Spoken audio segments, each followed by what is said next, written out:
Hi, everyone, and welcome to the Global Mental Health Outreach podcast for My Mental Health Story series.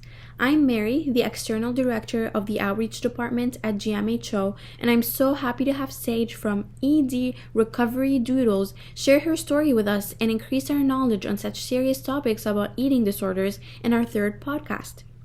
Previously, we mainly discussed the symptoms of eating disorders and how to manage them. Today, we'll be reviewing everything that Sage has shared with us concerning eating disorder advice, reminders, and awareness strategies. I remember the very first question I asked Sage is whether or not her eating disorder has made her grow as a person. She told me the experience she went through was definitely one of the hardest and longest experiences in her life, and it took her years to get out of this dark place. But the way she got educated about some serious and globally known issue made her more aware of herself and others, and definitely made her grow as a person, all physically and mentally. This made me understand how sometimes this relationship with food becomes an anxiety-provoking one, and as eating to some people seems like a simple human behavior, its treatments are actually complexly hidden behind the screen. It is very hard to treat such a disorder, as it may take years of therapy, counseling, and constant reassurance to oneself, and it takes so much courage to starve yourself. But this background of anxiety, depression, and low self-esteem makes it easier to adapt to such dangerous eating habits. And at this point, people should understand that their worth is so much more than their eating disorder. As Sage had passed through such an experience, and if she comes across someone suffering from an eating disorder right now, she would try and do everything she can to help and support them, or simply be a person who can distract them from their problems and be a lending hand for support. Although it may seem that someone in recovery or in therapy doesn't want to do anything at all, the truth is that they really, truly just want to be normal again. And knowing that someone is there for them to listen, to find distraction, or just to talk about random things all make and mean to them more than anyone could ever imagine. Making people with eating disorders get busy with things that they like would definitely change their mood and perspective, and sometimes a small interaction with people can make a person's day so much better.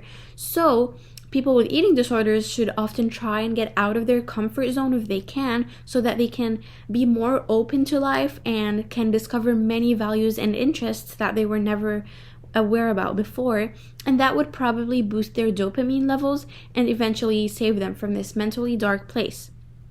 And if you're someone who believes that you really need therapy, or believe that your eating disorder is just getting dangerous by time, or just really want to reach out for help, you should definitely never hesitate to reach out to therapists or basically anyone with experience who can definitely provide necessary mental treatments, because once the underlying trauma and the associated emotions are addressed, treatment for the eating disorder can begin and therefore fix your valuable health. For Sage, for example, even if she didn't want to get treated at first, deciding to start recovery and therapy was very challenging to her, but eventually she managed to understand her self-worth and started getting much better with time. Therefore, the opposite of eating disorders is not normal eating, but instead it is self-acceptance and a high self-esteem. A high self-esteem will not let all these hidden mechanisms start working. And this is why each and every person should at least try and make a difference and care about their emotional self and direct towards more valuable goals in life. Another thing that Sage had mentioned was the way it's really scary to notice that such a disorder becomes part of your identity. You're just always living with it every single day, and it gets scary and overwhelming. And I think that Sage was an ally in this extraordinary fight against a dark corner in her mind.